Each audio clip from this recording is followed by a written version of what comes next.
But then again, I always think I am. This has been a crazy day. I've done a million things today, and I have a million more things to do. Same, man. I'm moving to Mexico next week, Nice. What part? and just back home to Chihuahua. Cool.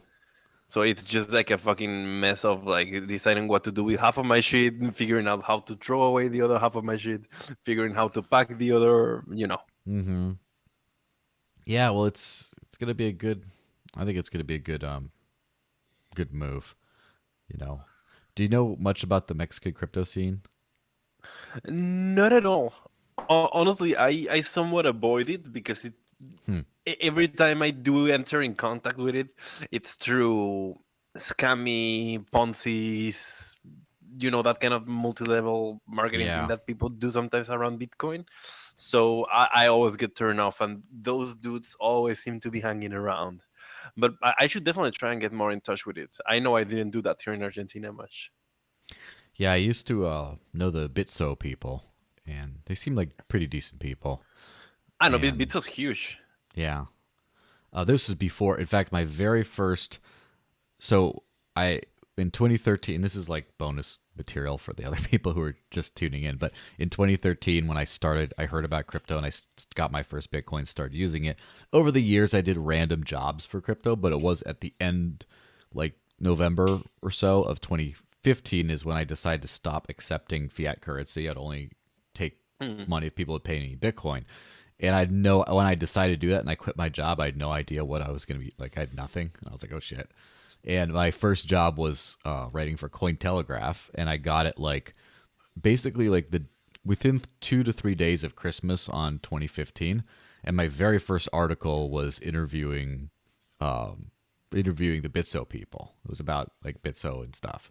And so that's literally the first job I ever got that paid. The first bit of work I ever did that got paid in crypto was about the Bitso people. So I just think that's Cool. kind of a cool intro to the whole thing. Says we have one watching on YouTube, four watching on Odysee. Of course, I always like when the better Hello to you platforms. for. But yeah, and I You know what? I'm actually going to. Do I have a link that I can drop it in a group yeah. So uh, if you look on on your my on your Twitter, right? if you look on my Twitter, there's two links. There's first where I shared out the link, said, "Oh, it's going to be live in a couple minutes or whatever." That one is like the Odyssey link that has us live right now, and more recently, actually, it's live on Twitter. It should be live on my Twitter right now. Yeah, So I really like this feature of being live in Twitter. yeah, well then just share if you have a bigger Twitter following or whatever, just share that link. I'm gonna share that one and then share the link to your tweet in a couple groups. Nice. Yeah, it should be a good time. I actually almost forgot because today's been so crazy. I've been doing so many different things. I almost forgot exactly what what we were even going to talk about, but then I saw the title and I'm like, oh, that's right. Yeah. So let's see. The Shiba one's going to be a good one. All right. Well, I think that's enough people watching right now. We can probably run the intro thing, which, by the way, back to talking about Mr. Ken Bozak, he has like a 3 minute intro to his live podcast. He does like 5 live shows a week or something like that. He does a lot of them. And he does like a 3 minute intro with little graphics and stuff. And then he shills his own Ken token that he's selling. And, which, by the way, it's funny because Ken token can also sounds like Ken toking, like smoking marijuana, which he does. So Ah, it's kind yeah, of right. a fun little play. But yeah, so he does like a 3 minute intro thing because it takes that long for people to jump on the stream. So this is kind of like the live version of this, the manufactured version of what he does. He's probably smarter to do it that way. Anyway, or hit the intro graphic and we'll get into this.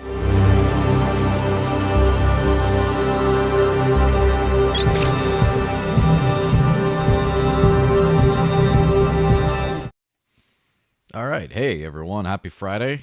Good to see you all again. It's been like, a week. See you guys every week. Good seeing you. I joined by my buddy Carlos. How's it going, man? How's it going, dude? Been talking to you Yeah. for 5 minutes, so hi again. Yeah, it's high again. But, this is just the official one. Yeah, it was a crazy, it's a crazy week. I have a feeling that in the last for the last like 3 or so months, there's been occasional big news stories, but mostly it's just been like maybe the space is so quiet that whenever there's a big story, it's not really that big because the space is so big, or maybe because everyone's focused on the price, or maybe it's because there's just too many projects to even keep track of. But it's been kind of hard to.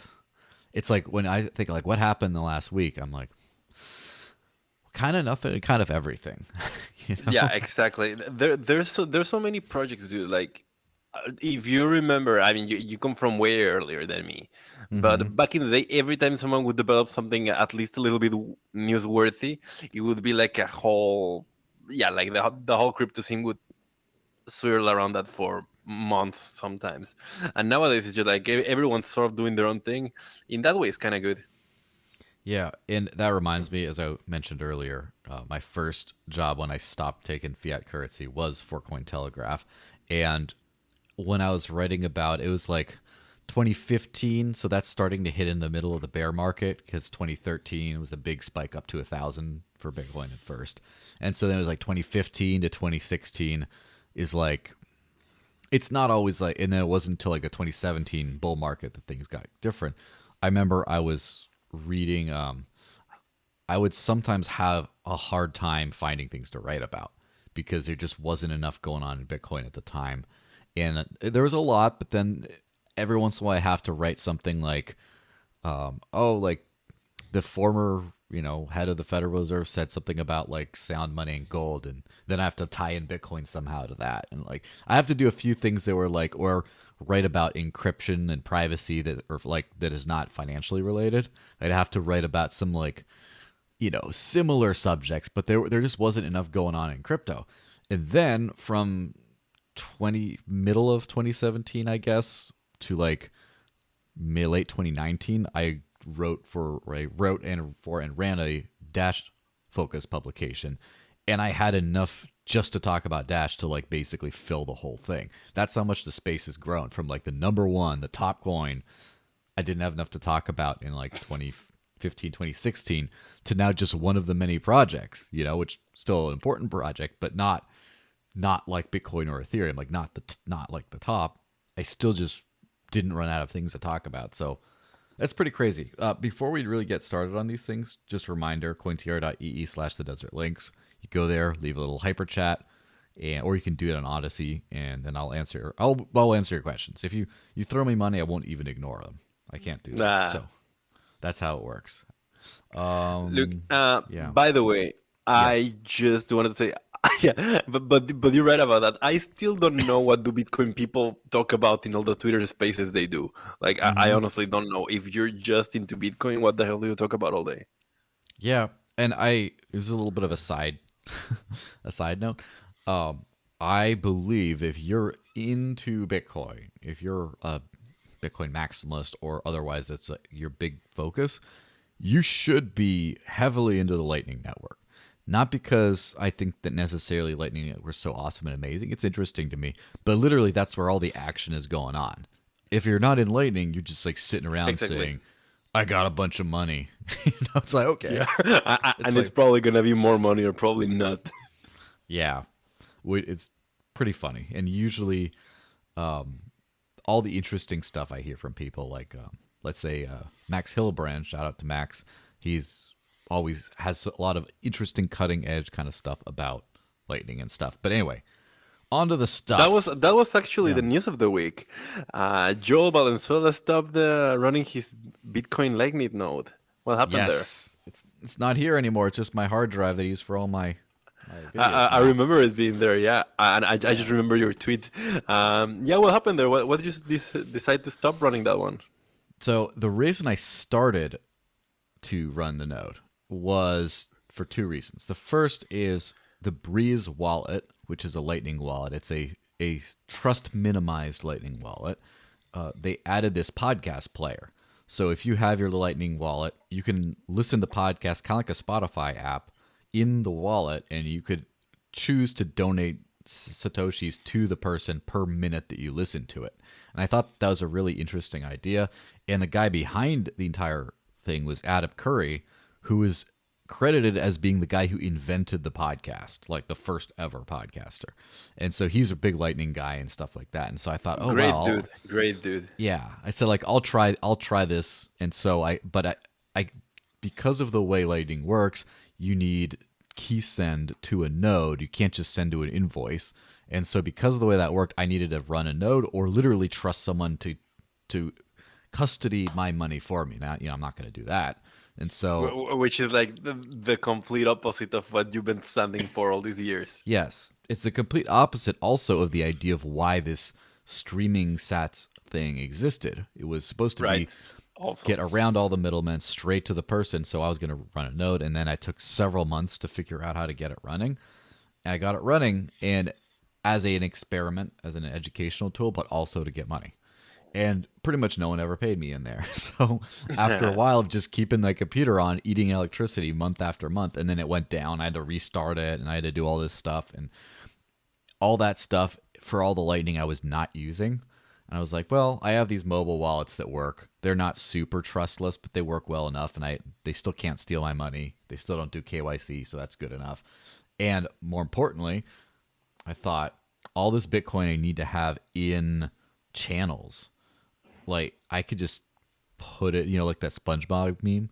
Take all this and put it over here. Take all the from the and just put it on Thorchain, where you can make like 17 to 20% APY by providing liquidity on Bitcoin. It's a lot higher on other coins, but still, like that makes way more sense. And then I'll have more Bitcoin to actually send to Lightning wallets to then spend on things. So, Appalachian Prospecto says hello.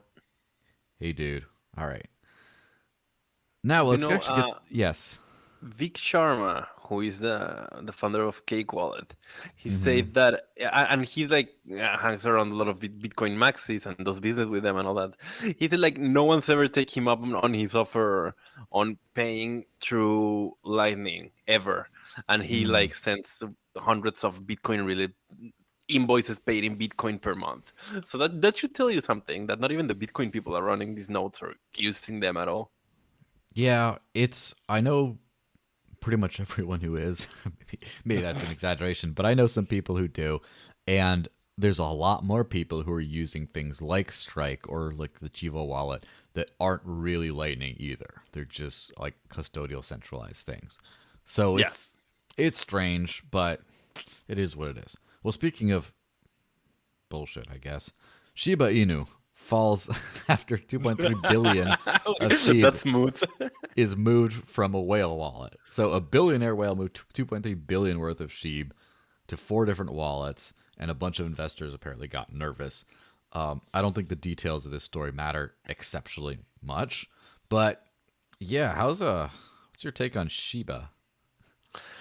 My take on Shiba, I'm obviously not too interested in Shiba, but I'm very interested in how this whole Shiba thing might turn out for Doge. Because we all know that Doge is eventually going to implode, right? If Well, the whole hopefully thing we know keeps that.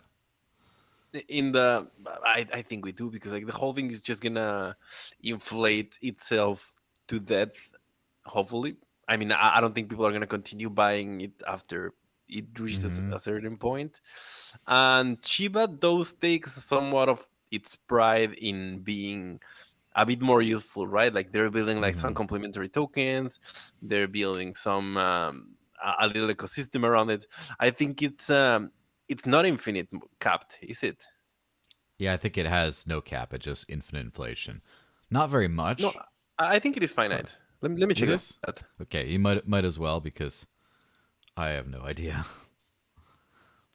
Yeah, I think it is not infinite supply. So that is why I feel like this thing is definitely going to end up killing. Yeah, token supply of 400 trillion. I mean, it's a lot of tokens, but it is finite.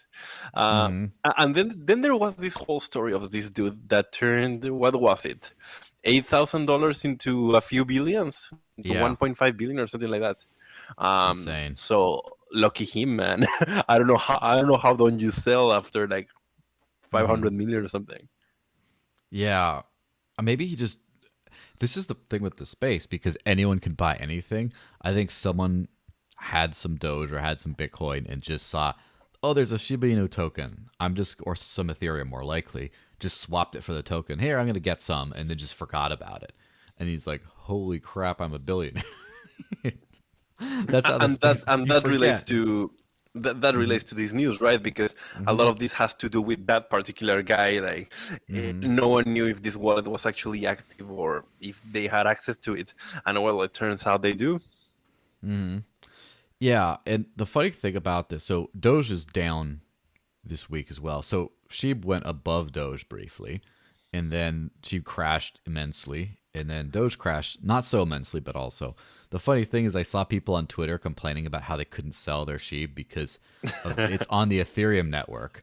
And for people who don't know, so the median Ethereum fee transaction fee just to send it is around $20. I didn't check in the last day, maybe or two, but before that it was like $20 just to send Ethereum.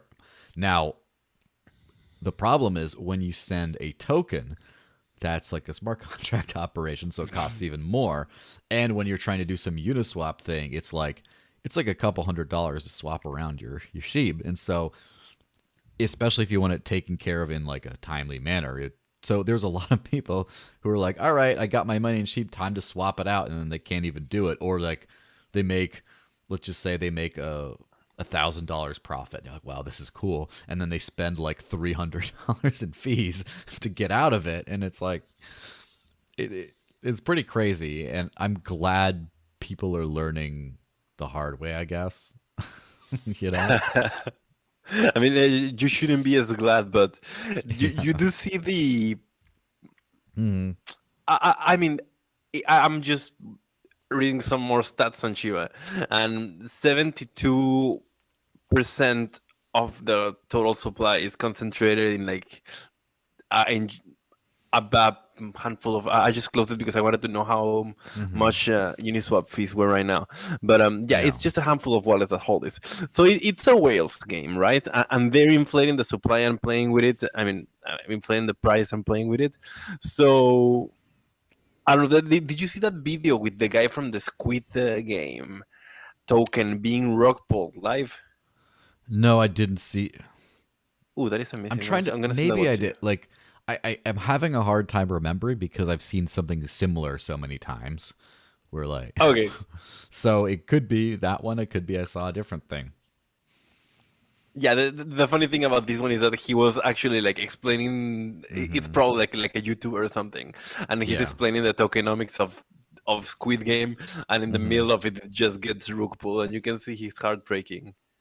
Yeah, that's fun to watch sometimes. I mean, I hate to say like play stupid games, win stupid prizes, right? And the thing Exactly. about is there's a lot of like basic investors who don't understand what they're doing, and when they lose money, I feel kind of bad. For example, the guy I know there's a guy. Let me put it this way: he's an entrepreneur in the crypto space who has a business that helps you spend your cryptocurrency, right? So he's as real as they get. He said that his grandmother now finally owns, and he's older than me, not by much, but he's still. And he says grandmother finally owns some crypto, but the only crypto she owns is Doge. So she just Ooh, she went straight straight to the Doge. she's from nothing to Like Doge. not even Bitcoin. Now I'll play with this. Just nope, straight. It's like oh no, grandma. It it's a lot of people I know, and then other anecdotal evidence. There's a friend of mine who I did not know was in crypto at all, and but she's a few years younger than me, right? Like maybe 8 years younger or so, and mid 20s, and she got into Doge with the whole Robinhood game stonks thing, and then now she's like, oh, I'm buying Sheep, and I'm like, oh no, it's like hopefully for a lot of people this is obviously it's great for whales, but for a lot of people it's like a good it's like a lottery ticket. You put some money in Doge as it's going up, and you can kind of feel that it's going up, and then you make some money off of it, and that's it. For a lot of other people that get greedy, that's when they get wrecked. But I don't know. I don't have a problem with these meme coins existing or making a lot of people money. I think it's silly, but it's kind of like I don't know. It's kind of like like TikToks, all the dumb stuff you see on the dances on TikToks and stuff. Like, I don't care. I'm not into that. But I don't begrudge people who are into that. They just, oh yeah, just hold on, let me do, oh, boom, boom, like they're doing all this nonsense. It's like, that makes you happy, go for it, I mean, some people just want to feel like they're traders, right? Like Hmm. there's like this romanticized image of the trader, and so some people just want to feel like they're doing that, Hmm. or that they're gonna make their dreams come true by buying like a little bit of Doge. It's a, I mean, it's a lottery ticket, isn't it? If you Yeah. treat it right, Yeah. It's funny you buy because it, you daydream a little bit, then you like, if you're a bit smarter, then you just forget about it.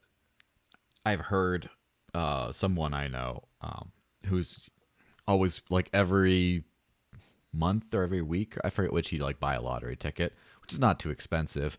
And he just said it's just so he can dream. Like it wasn't even like so he can make the money because he understands realistically he's probably not, but he just like, but maybe.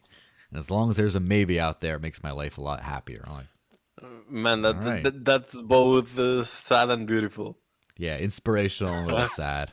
And I've heard it being referenced that a lot of the reason why crypto, like someone who owned an ATM, a Bitcoin ATM company, said that it's very similar to lottery tickets because the the poorer classes don't know quite how, or they don't have the means to invest really. Their version of investment is lottery tickets because you buy one like Hmm. every week, and statistically you're going to get a big thing, or maybe you can. It's like a way of saving for the future. But like if you just replace that with buying Bitcoin, for example, you just go like every week or every month, every paycheck, you just buy a little bit, then it's like your retirement. Whereas other people have had other solutions to that problem, but now it's like the everyman can just, invest. And that's kind of Right. where that comes from. And it's a bit easier to wrap your head around that than it is to wrap around your head about like index funds or Yeah. whatever feels like it would make more sense than investing in this super volatile thing. Although, like, Yeah. as you know, if you do it over a long enough time, then you have nothing to worry about. Yeah, of Right now, if you course. wanted to do a Uniswap, that would set you back around $182. It just Hmm. updated. So yeah, That's that is crazy. a lot. That's not for the poor people. But I've um never used it on Optimism or on Arbitrum, so I cannot really comment on the experience of those. But mhm. I imagine like the liquidity must not be too high in there, is it? Probably not. I used the only reason I ever used Uniswap was because I had a few different coins that I needed to have swapped out into Ethereum because they're all Ethereum tokens, and they got sent to me like iFarm and some weird things like that, and I just don't know what to do with them, so I turn them to ETH so I can do something with them, and that's my big experience with Uniswap. And then it's Uniswap and Thorchain are like the DeFi stuff I'm using right now. I just don't have enough time for all the rest. But um, this is an interesting article though about fake news. Um, American Hmm. grocery American grocery store chain Kroger put out a press release saying that they were going to start accepting Bitcoin Cash for payments, and then they came out and said it was fraudulent, and then there was a big pump and dump. And for context on this, that was one of my, I don't know, I guess favorite shit talking moments earlier this year was when someone randomly put out a press release that said that Walmart is going to take Litecoin payments. And Yeah, then exactly. everyone jumped on it, and then Walmart said, no, we're not, we didn't do it. And then it crashed. And it was like, and then ever since then, every Litecoin freaking fanboy on Twitter has been like, come on, it's gonna be Walmart. I just know it. It's like, but that was fake news. They're like, yeah, but it's gonna be real. Like, oh god, like, ugh. So frustrating, but also so funny to say like, fake rub. It's just like you have nothing going on, so you have to make up things. And I did a little like buff Doge versus like sad Doge meme, where the Uh-huh. sad Doge one was like, what it said, "If I lie about Walmart, will you love me?" And that's kind Oh, of I did see that one. Yeah, that one was good.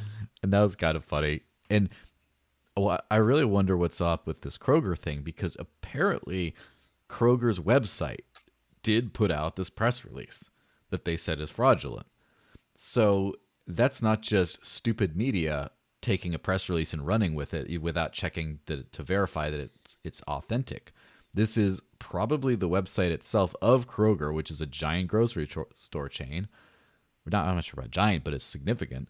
They must have been hacked or something, or someone on the inside, someone who has access to that on the company, had like a big old bag of Bitcoin Cash and was like, let me just put this out real quick, and then he just sells it all when it pumps. And like that's starting to get a little bit more sinister. It's not just an annoying fake news thing. It's like someone pumped and dumped Bitcoin Cash who, like, I don't know, who had access to Kroger's site. Either they already had it or they're a hacker and got in there. And that's starting to be like deep fake levels of like you can't trust anything anymore. How much did it pump by? Let me see. I'm actually going to open CoinGecko right now, but it pumped by a certain amount, I'm pretty sure. I don't think it was it that. must have definitely pumped. Mm-hmm. I remember seeing the news when it went live, like when people thought it was legit, and it it did manage to make a bunch of Bitcoin people mad. It did manage to get a lot of people excited. It got the BSV people mad as well, which is always fun to see. I don't. Seems like but it if says it it was went a up. hack, It says it went up to like 620, and it's about 600 right now. So that's not. It's not a that's huge not a big pump at all. Yeah, especially how quick it was. Maybe it pumped way more on certain exchanges, i.e., where someone started buying and then the guy who orchestrated the scam started selling at the same time. Yeah, that does happen. Insanity. Like, I'm trying to see, but yeah, no, it didn't pump by much. Found it as well now. It's 620, and that's what's that like? Well, it's less than 10%. yeah, so that's a decent pump, but it's not like a apocalyptic pump, you know. Yeah, but that's like waking up and there's a green market, right? Yeah. I mean, I don't imagine that I don't see Bitcoin Cash doing these crazy little pumps here and there that much. Like, remember Bitcoin SV used to have those insane pumps? And I remember during like the 2017 era, 2017, 2018 kind of era, Monero had a series of orchestrated pumps that you could tell, when you watch the charts, it's not like, oh, an announcement. It's just like every once in a while, you'd see it, and it's just like, okay, I see someone's doing something here. And Yeah. of course, just like Doge was always that way, right? Like in 2017, Doge pumped, and a friend of mine actually said he had enough Doge to buy a house, and that was 2017. That was before it went way up, because he didn't have very much, but it went an epic pump, and then went. Doge just did that, and now it's like Elon made it happen, like for real, And if your friend had held until the Elon Musk days, he would probably have just like retired his whole family for a couple generations, right? If he had that much back in 2017. Yeah. But what do you think about this Mark Zuckerberg metaverse thing? I'm honestly not super up on it. I just seen like the logo memes and stuff, and especially people making parodies calling it Meatverse and things like that, like meat. There is this presentation that they did for the metaverse thing. Well, for the meta thing. First of all, they ruined the word metaverse for everyone, right? Like of now we course. have to find a new cool word to use to describe like this NFT, utopia, virtual reality, whatever, because metaverse is off the table already. It's done. But he did this 1 hour or so presentation of all the features that this thing is going to have, and of course that looks like it's probably going to be way in the future. I don't think it's going to be out anytime soon. But it does feel, I mean, it does look quite cool, and he does mention NFTs and crypto a lot. I was surprised that more people didn't comment on that, but I guess like crypto media doesn't want Zuckerberg to be associated with crypto anymore, and just the crypto ecosystem doesn't really want to pay too much attention to these big centralized players. But it was just interesting to see the lack of reaction. There was a couple of tokens that are like mostly well related to the metaverse, such as like Mana and Sand and all this, and they did pump. But Mm. apart from that, everything was pretty quiet from that. Yeah, it's. I think we're also beyond celebrities mentioning NFTs being any kind of a big deal because I've Mm. sort of noticed this where at first crypto was always Bitcoin only. And then it Uh was, huh. Bitcoin and then goes to Ethereum. And then there'd be, okay, maybe some people know Bitcoin, Ethereum. And then they started playing with other coins in like the 2017 run.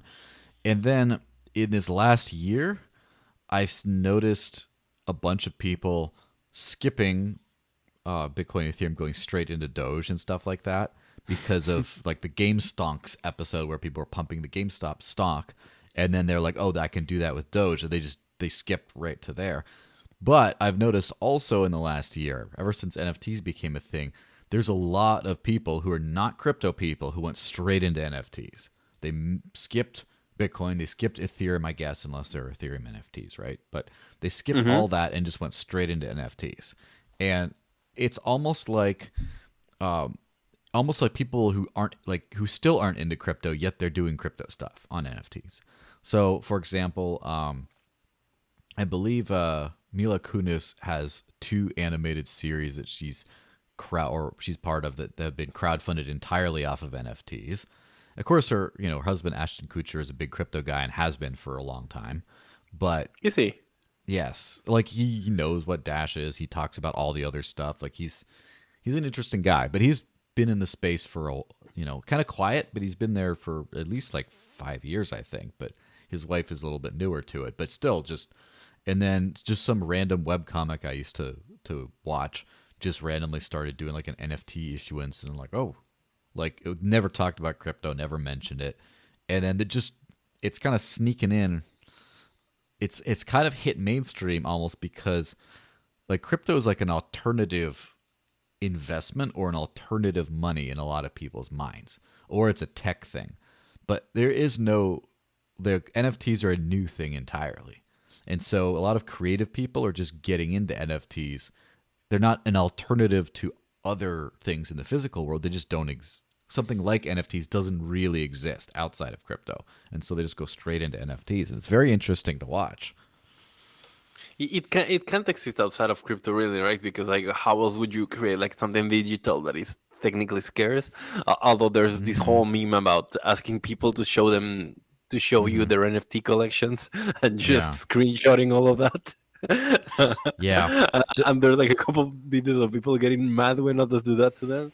Um, but I do see like forgetting a little bit about art and about drawings and about mhm. pictorial, um, you do see that there are other applications, for example, for music, that I think are more interesting because Mhm. art is sort of like merchandising, right? It's just Mhm. like printing t-shirts or printing Mhm. things to put on your wall, cards, whatever. But with music, the revenue streams start making a lot of more sense, and Mhm. the legal part of things also makes more sense. Tickets make a lot more sense.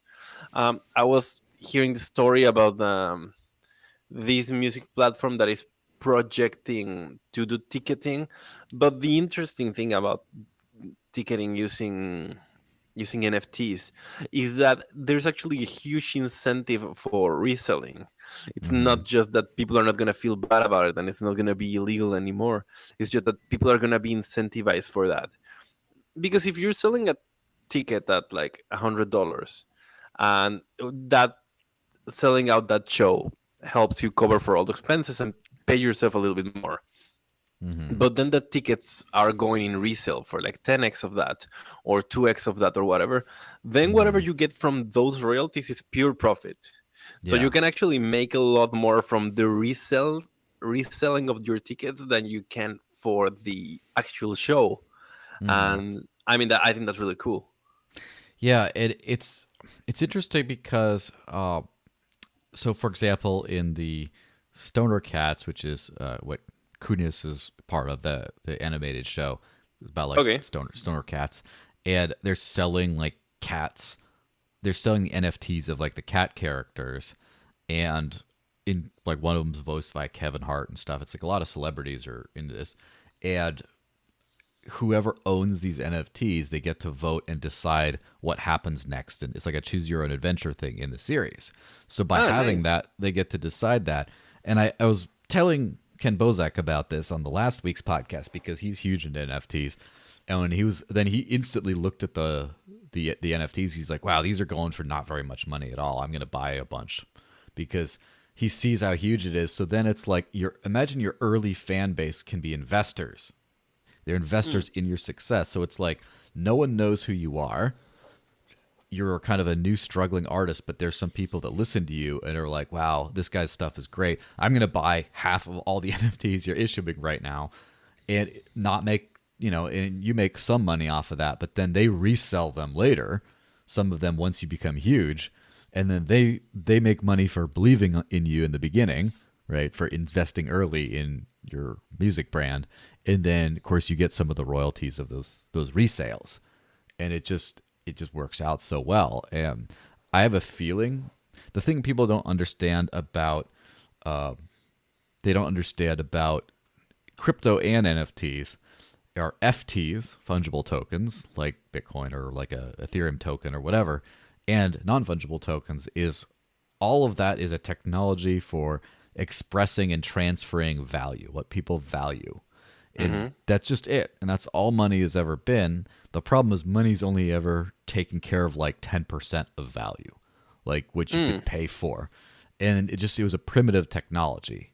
And then you'd have to like that's why you have nonprofits where you have to ask some old rich guy to like donate to a cause because you can't sell like social change. You can't sell feeding the homeless. You can't sell that. There's no product. This doesn't work. So they had to have these weird contraptions to make that work. But now the technology is expanding to such a degree. I mean, I hate to say it, but like those whole like adopt a puppy shelters, like oh you can pay Yeah. just sell NFTs of the dogs. Sell NFTs of like the needy families and stuff. Like I mean, it sounds weird and almost just gross to say it, but that just do that, and then you feed them, right? That's how you do it. You just have to like sell it. Like NFTs are going to become, I think, NFTs and like issuing your own token is going to become the, I guess, the replacement for a lot of those things where it didn't make sense to sell a product. Like for example, with music, you could sell access. Well, album sales were access to the music, but now with like piracy and everything else, like you can't. Everything's free. You can't do that. So then you sell the merchandise. And say, okay, but people only want so many T-shirts. At some point, how do you let people use your benefit from your product for free, but still sell them something that they want? And then the scarcity comes That in was of yeah, it's gonna that be was interesting. Patreon's innovation, right? Patreons Yeah. that they would allow you to enter somehow else.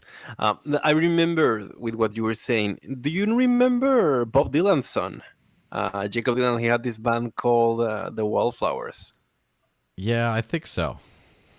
They had like a one-hit wonder, and Oh. he went on Joe Rogan's podcast the other day, and he was talking Uh-huh. about how the music business would work back in the day, and they got Mm-hmm. super lucky. And of course, not only because he was Bob Dylan's son, Yeah. although he very conveniently left that part out of the story, but Mm-hmm. just because in the past these record labels they Mm-hmm. would pay you a big advance to be Mm-hmm. for you to record like 5 records with them, and they were sort of hoping that one in every 100 bands would really hit it off at around their third album, and then Mm-hmm. that would pay off for all the others, and then the other two would be pure profit for the record label. And of course Mm-hmm. they had like the TV industrial complex and all that to make it work, but in one way that was a model that worked, but nowadays with people not consuming albums anymore and with digital music and everything, the easiest thing to do, instead of like betting long term on one artist that you hope is going to pay off all the Mm-hmm. others, what you do instead is that you just give someone that has a lot of Instagram followers a record, a record deal, Yeah. or any deal, because they're just like hotter and they're probably going to be more successful in the shorter term. Mm-hmm. And it turns out that's much more profitable. Who knew, right? Yeah. Um, so NFTs do that for you. They do allow you to, for people to invest in you, sort of like you're a shit coin. Mm-hmm. So you're a low cap and people invest in you and they might hope for you to go up. But you have a lot more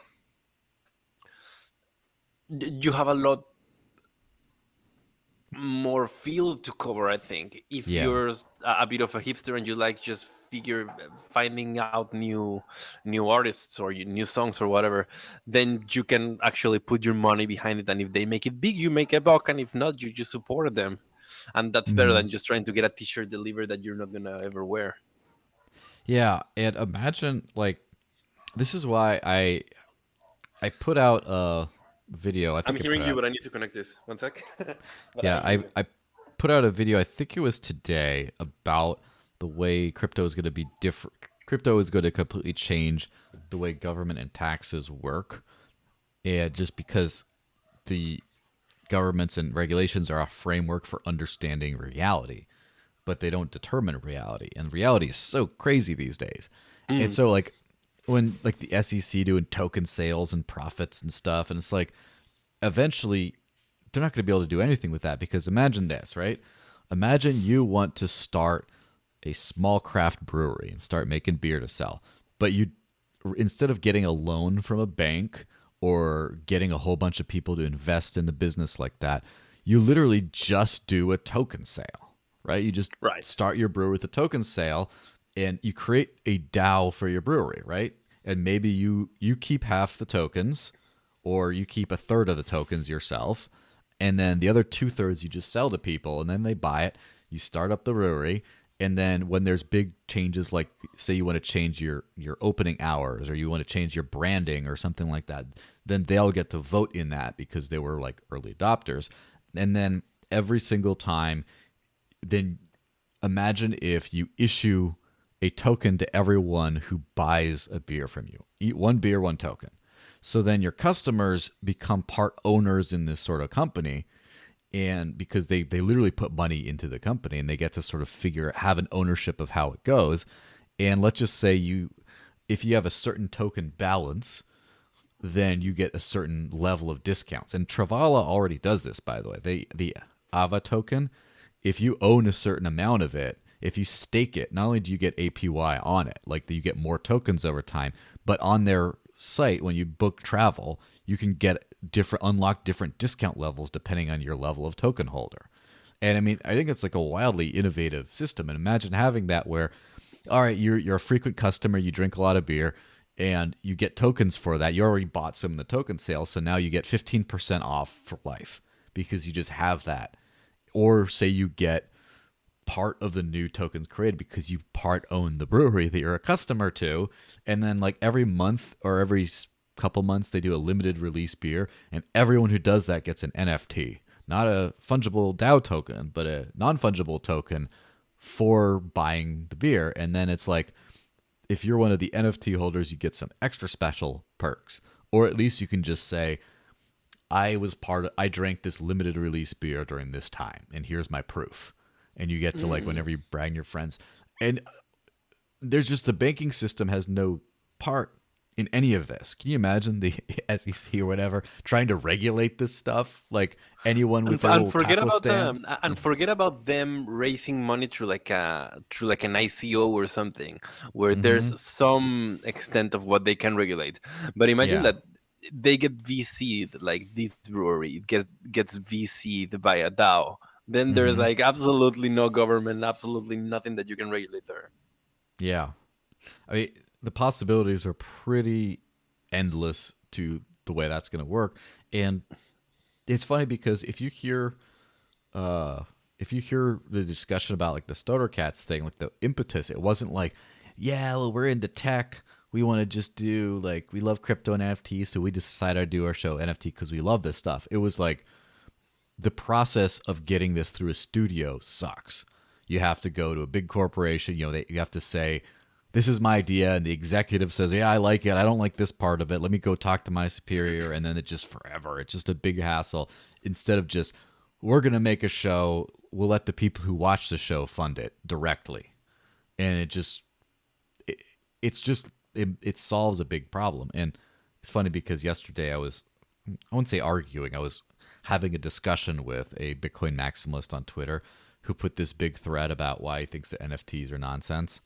And I'm just like, I wanted to just be like, just say okay boomer and be done with it. but he it was an earnest attempt, so I did an earnest good faith attempt to answer him. And every time he said something like, but this, his arguments against it were the arguments that people give against Bitcoin. Like, why do you even need a token? Why don't you just use gold?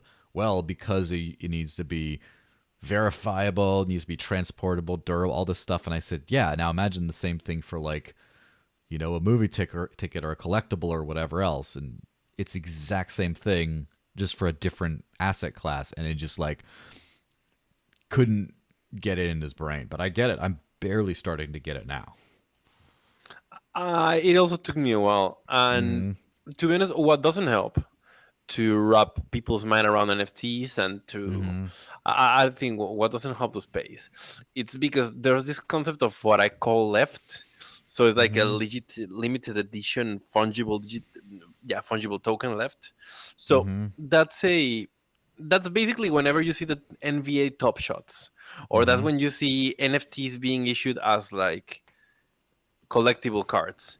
Because then what you do have is like, even if you just have like, let's say 3 or 4 or 10, whatever, you just have 3 or 4 or 10 pictures that are fungible between themselves. So they're not really non-fungible.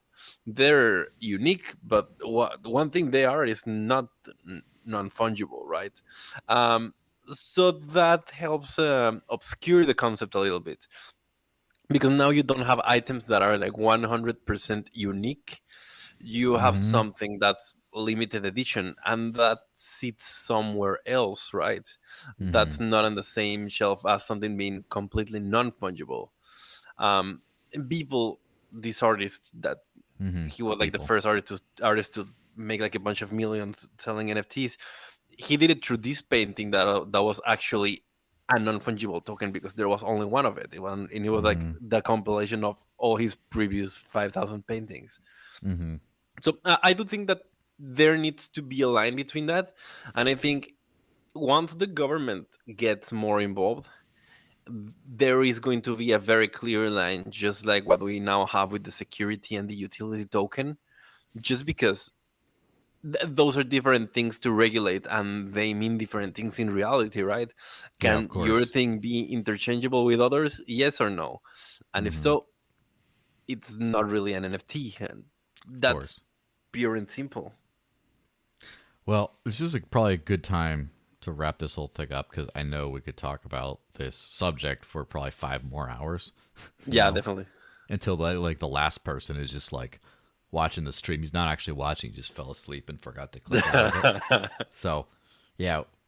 Where could I send people to follow you and the stuff that you do, real quick? So, Carlos CANCAB.